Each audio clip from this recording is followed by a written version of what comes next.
Emisija Biciklizam HR u suradnji s Kindle Sportom nagrađuje gledatelje i Facebook fanove. Naš nagradni natječaj vrlo je jednostavan. Postanite fan na Facebook stranici Biciklizam HR i na naš zid postavite vaše fotografije.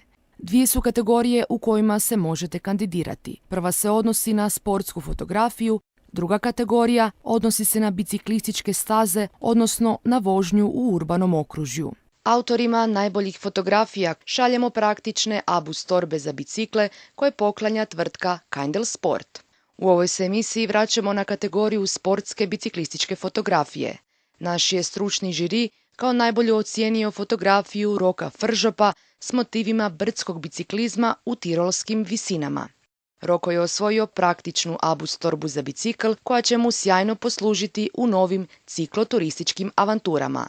U sljedećoj emisiji, koja je na rasporedu u srijedu 12. rujna, izabrat ćemo najbolju fotografiju u urbano-rekreativnoj kategoriji, pa već sada možete postaviti do 3 svoje fotke na naš Facebook zid.